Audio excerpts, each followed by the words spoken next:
Going to talk about Jim Harbaugh here. I want to take you, though, into a delivery room. You know how much I love metaphorical analyses, so let's do it tonight.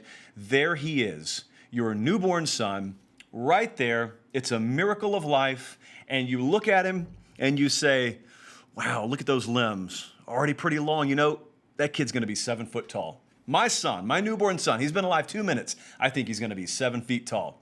Fast forward 25 years. There's your son. He's a full-grown man. He is a healthy, thank God, 6'2", good job, perfectly, fully functioning adult male, and yet you look at him every day and say, you are so short. Well, not really, Dad. He is 6'2", which is well above the national American average for males, but because you expected 7 feet, he is, at least when it comes to height, a complete failure. Most of you probably see where this is going, but humor me anyway. So let's talk about Jim Harbaugh for a second. Now let me first, before I criticize anyone else, tell you my general thoughts on Jim Harbaugh.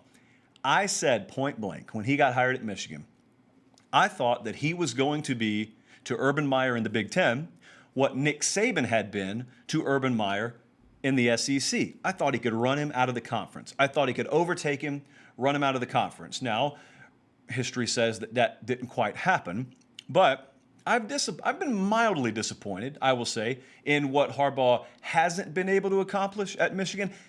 I don't think he's a failure by any stretch of the imagination at Michigan, and I have never called him, nor to my knowledge, any head coach, period, overrated. But I do that, or don't do that, rather, for a very specific reason. So those are my general feelings on Jim Harbaugh. That's where I stood at the time.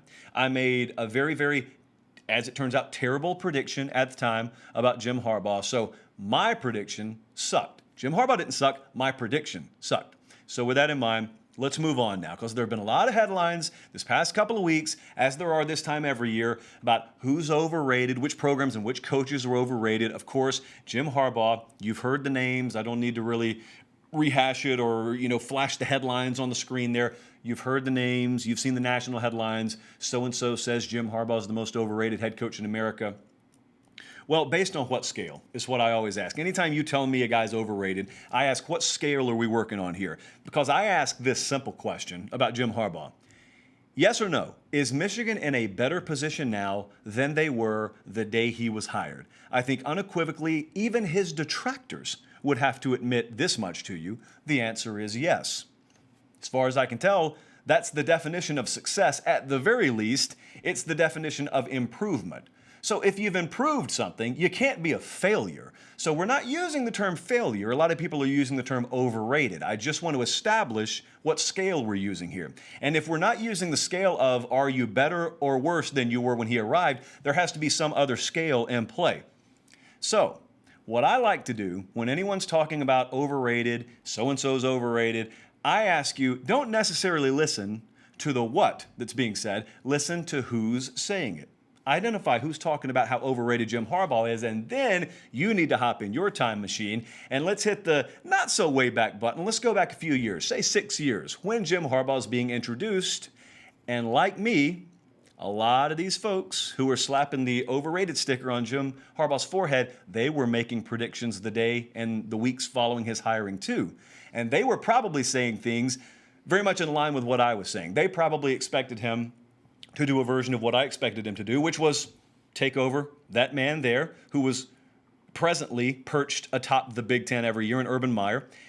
And he was going to run things up there, and Michigan was going to win who knows how many Big Ten championships. College football playoff was still pretty new back then, brand new. How many college football playoff trips was he going to make? Michigan's going to be at least in the conversation every year, if not there. And everyone made these grandiose predictions, and then they didn't come true. And you arrive at a classic media conundrum. I'm not saying fans didn't make predictions, but fans don't garner national headlines. Media types do. So that classical media conundrum that you see folks arrive at is you have got a system in place wherein you get to create the expectation, you get to create the bar, you get to establish it, and then someone doesn't live up to your expectation, and someone doesn't meet the bar that you set for them, and instead of looking in the mirror and saying, well, my prediction, maybe even my opinion is overrated, you also, on the back end, get to label the people who didn't meet your expectations a failure. Now, I personally have never chosen to do it that way. I'll have expectations just like anyone else. I just told you 5 minutes ago. I thought Jim Harbaugh was going to overtake Urban Meyer in the Big Ten. I thought, to be perfectly clear, they were going to be the alpha program on the block in the Big Ten. To this point, they haven't done that. That doesn't mean Jim Harbaugh's overrated. That means, again, my opinion sucked. I was wrong about him. That doesn't mean he's overrated. Now, Michigan fans have a different take on this, maybe twofold. Michigan fans may look at what I just said and listen to what I just said and say, yeah, I kind of agree with a lot of that. Now, I'm not necessarily thrilled with where we are, but he's right. Some people nationally have been too hard on Harbaugh, or maybe you sit there and you say, no, I also think Harbaugh is very overrated. I think we pay him too much. I don't like what we've gotten. Maybe even, I would still call it a minority fringe of you, but maybe a minority fringe of you even want to see change there. Whatever the case may be, you're in a separate camp for me. I take Michigan fans, I take Michigan supporters, alums, I take all of those folks, they're in a different camp entirely. I don't mind, as I've told you with Georgia in the past. Georgia fans got sky-high expectations. They got a sky-high standard of what they hold Kirby Smart and their program to. I've never had a problem with it for reasons that I've stated before, and I'll state again here as it relates to Michigan.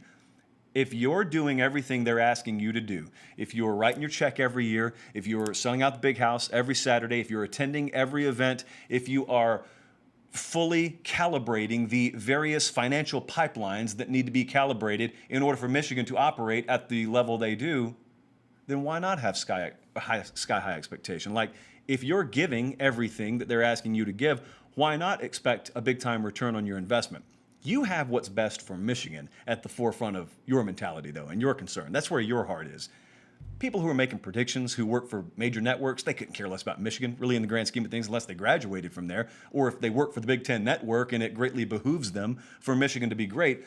Most of these folks want to swoop in, say something, get the traction for a day and a half, and swoop out. So those people, when I hear them say, oh, Jim Harbaugh is overrated, according to what? Well, really, when we dig down deep, he's overrated according to expectations that I had for him. Well, what if your opinion's overrated? And Jim Harbaugh is just a guy who's improved Michigan and may even improve them more with a recent offensive coordinator hire that, if we give it a little bit of time, could take root and end up being a positive addition in Ann Arbor. What if that's where we stand right now? What if expectations were inflated? I don't know. But that's the general take, at least in this camp, when it comes to Jim Harbaugh.